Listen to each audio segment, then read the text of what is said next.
हमारे चैनल को सब्सक्राइब करें, लाइक करें और बेल आइकन को जरूर प्रेस करें। पूरा नाम का एक गांव था।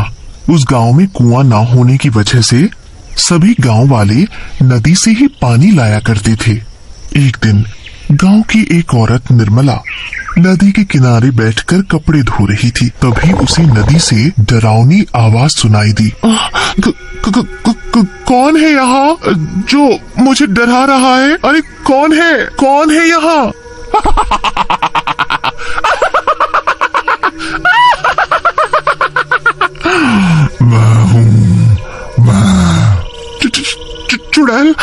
चुड़ैल भागो यहाँ से, भाग जाओ यहाँ से।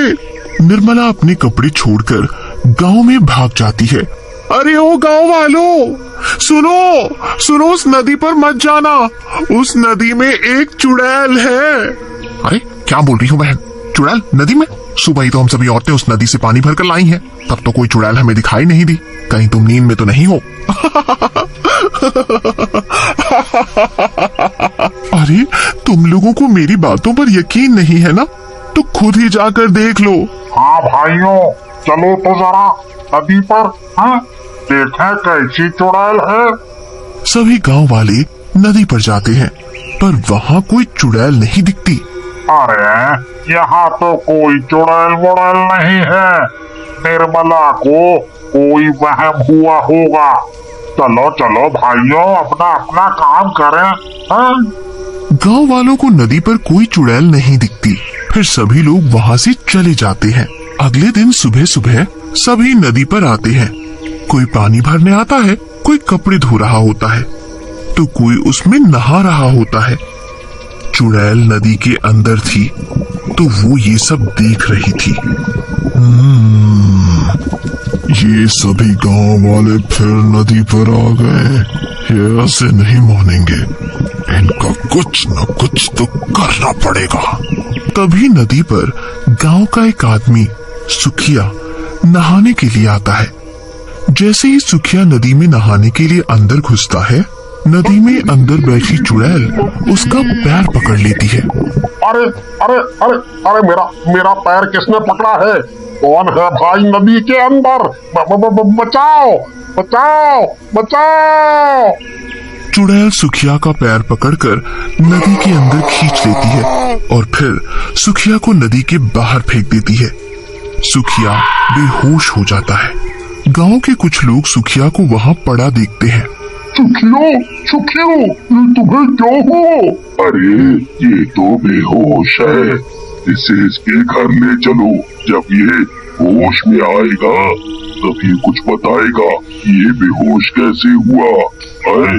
सभी गांव वाले उसे उठाकर उसके घर ले जाते हैं।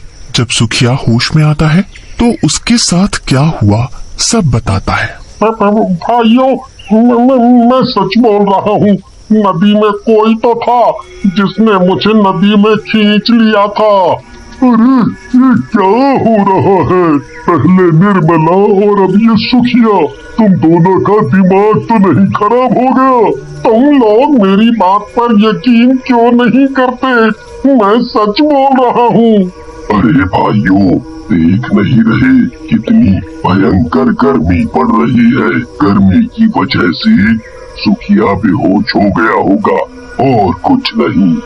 हाँ, तुम सही बोल रहे हो, ये सुखिया तो कुछ भी बोले जा रहा है। फिर सभी गांव वाले वहां से चले जाते हैं।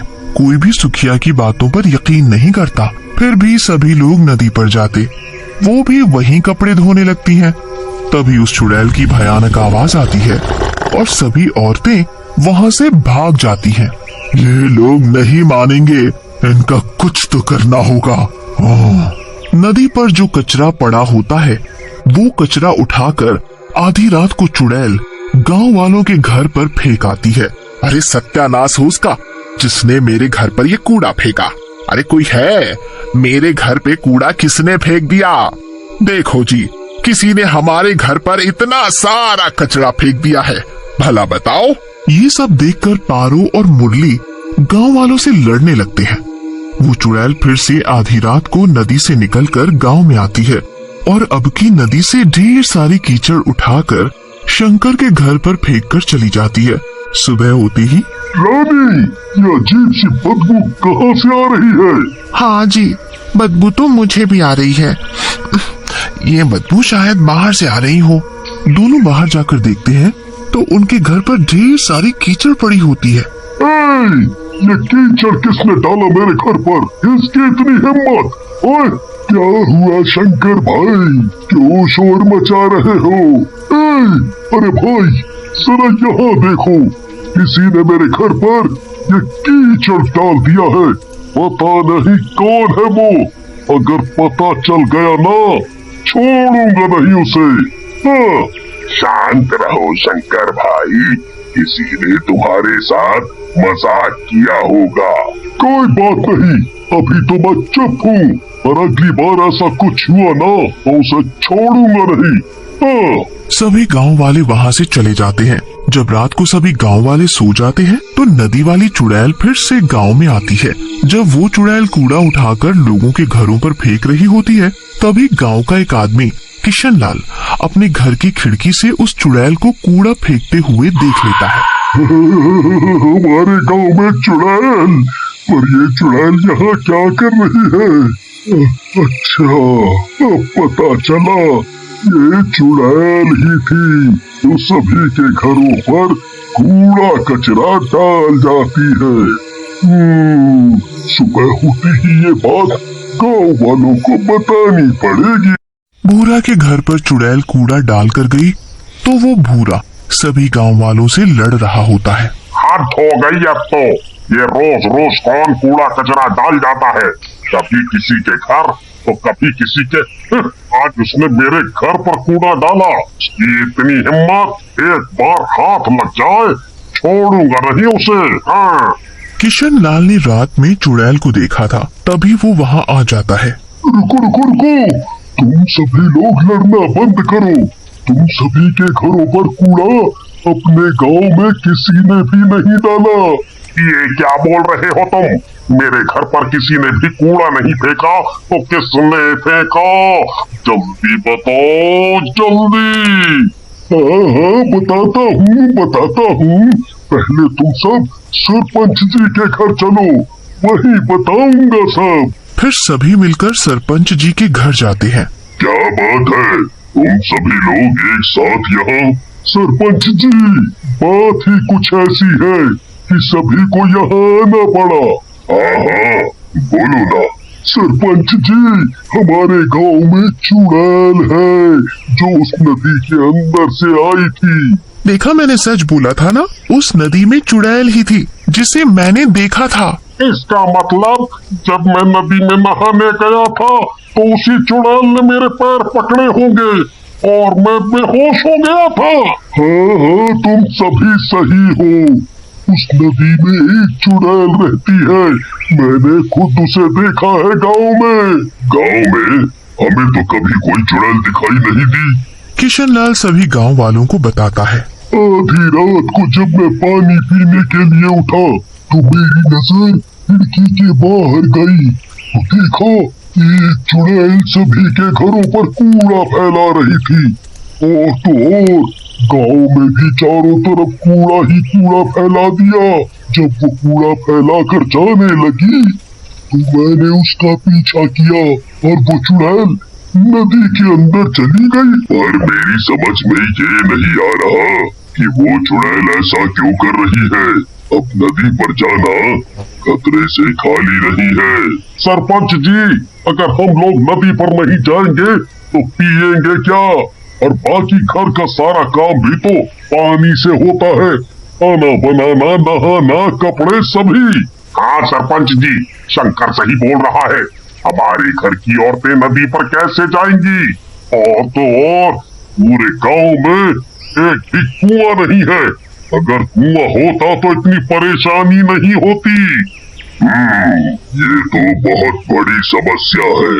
मैं सोच रहा था कि किसी तांत्रिक बाबा को बुलाया जाए गांव में, वो ही कुछ कर सकते हैं। अब सभी गांव वाले सरपंच की बात मान लेते हैं और सरपंच जी एक तांत्रिक बाबा को बुलाकर सारी बात बताते हैं। अच्छा, इसलिए तुमने मुझे यहाँ बुलाया। तुम चिंता मत करो, हम सब ठीक कर देंगे। अगर चाहते हो कि वो चुड़ैल नदी छोड़कर भाग जाए, उसके लिए हमें गांव के बीचों बीच बैठकर हवन करना पड़ेगा। हवन की सारी तैयारियां हो जाती हैं। तांत्रिक बाबा हवन करने के लिए बैठ जाते हैं और सारे गांव वाले आसपास खड़े होकर देखते हैं। तांत्रिक बाबा मंत्र पढ़ते हैं और अपनी पोटली से भभूत निकालकर पूरे गांव में छिड़क देते हैं। सरपंच जी, वो चुड़ैल अब इस गांव में कभी नहीं आएगी। बाबा, गांव में चुड़ैल नहीं आएगी, पर नदी का क्या? हमारे गांव की सभी औरतें नदी से पानी लाती हैं। तभी चुड़ैल वहां आ जाती है। तुम लोग मेरा कुछ नहीं बिगाड़ सकते, मैं बहुत ताकतवर हूँ। इस तांत्रिक को तो मैं फूंक मारकर हवा में उड़ा सकती हूँ।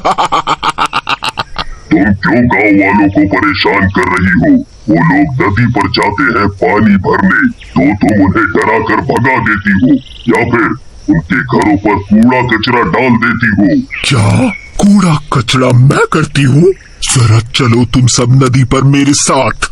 चुड़ैल सभी गांव वालों को अपने साथ नदी पर ले जाती है। देखो, जरा इस नदी को तुम सब देखो। तुम लोगों ने इस नदी की क्या हालत कर दी है।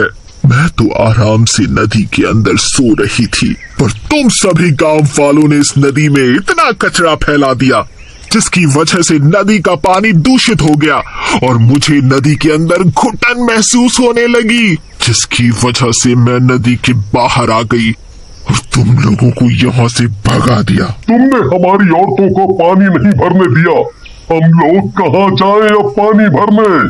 तुम लोग बहुत ही गंदे हो। अपना घर तो साफ रखते हो और सारी गंदगी नदी पर करते हो, तो कोई नहा रहा है उसमें। और तो और उसी में तुम लोग जानवरों को भी नहला रहे हो, फिर उसी पानी को तुम लोग पीने के लिए ले जाते हो। इतना गंदा पानी तुम सभी कैसे पी सकते हो? इसीलिए मैंने सोचा कि तुम लोग ऐसे नहीं मानोगे, तुम सबको सबक सिखाना जरूरी था।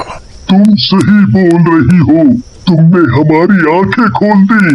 आज के बाद हम सभी लोग नदी पर गंदगी नहीं करेंगे। हाँ, अगर हम सब नदी पर काम करेंगे तो गंदगी तो होगी ही। इसका हल भी मैं बताती हूँ। सरपंच जी, आप गांव में 2-3 कुएं बनवाएं। गांव में कुएं होंगे तो किसी को भी नदी पर आने की जरूरत नहीं होगी, सारा काम घर पर ही हो जाएगा।